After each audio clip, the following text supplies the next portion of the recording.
Welcome to Pastor's Chat today. Well, we're looking at a new chapter, Revelations chapter 11.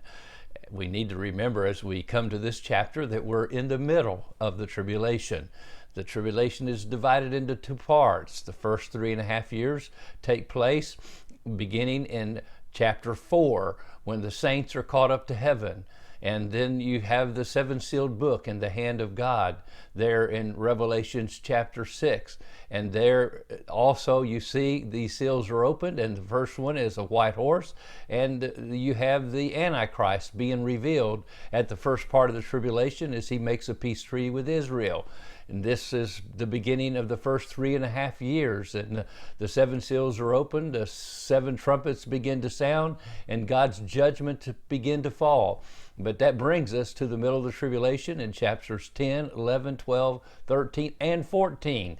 And here we have kind of an interlude, kind of looking back over the first 3.5 years and also looking forward to the last 3.5 years. That helps us best understand Revelations 10 through 14. Then we have here in chapter 12 the Unholy Trinity revealed. And we're going to read about that right now. And so let's look in verses 1 through 5 of chapter 12. Now a great sign appeared in heaven, a woman clothed with the sun, and the moon was under her feet, and on her head a garland of 12 stars. Then being with child, she cried out in labor and in pain to give birth. And another sign appeared in heaven. Behold, a great fiery red dragon, having 7 heads and 10 horns and 7 diadems on his heads.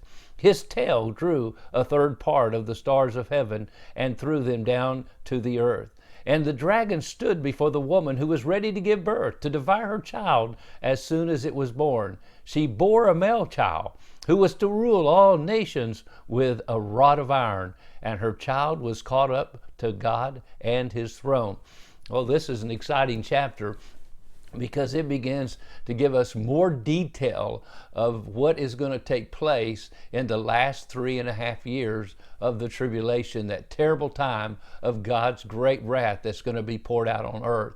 Now, chapters 12 and 13 specifically introduce us to 3 characters in this drama of the last half of the tribulation: Satan, the dragon, the false Christ, who is the beast, of course, and also the false prophet. These 3 form what we could call an unholy trinity. They oppose God and God's people on the earth. And so we see that as Satan is revealed here in this part of the book of Revelation, he is the one who stands behind all the evil on the earth that's taken place over the centuries. I want to remind us that John chapter 10, Jesus was speaking to his disciples, and he said, "The thief has come to steal, to kill, and to destroy. I have come that you might have life and that you might have it more abundantly." Now, we learn from this chapter several details about even the fall of Satan when he got cast from heaven the first time. Sometimes in the past, we don't know exactly when, maybe before the actual 6-day creation or after the 6-day creation, I'm not sure when, but sometimes in there, Satan, who was called Lucifer, one of 3 angels that God had put in charge of, each of them a third of the angels of heaven.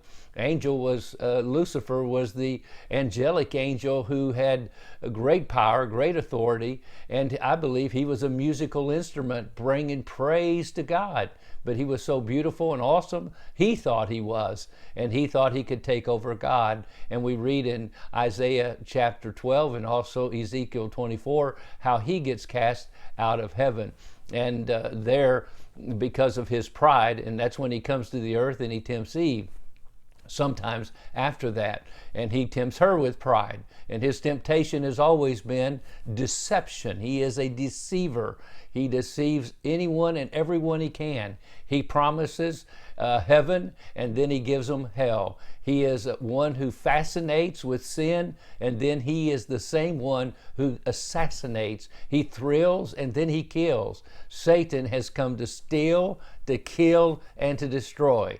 He comes to steal your joy, to steal your life.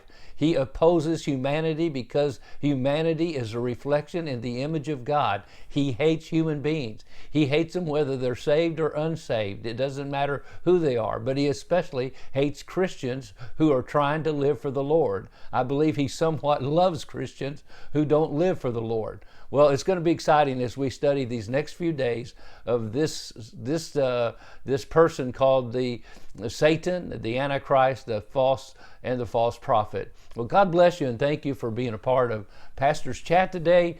And sorry we went a little bit long, but you have a wonderful, wonderful day.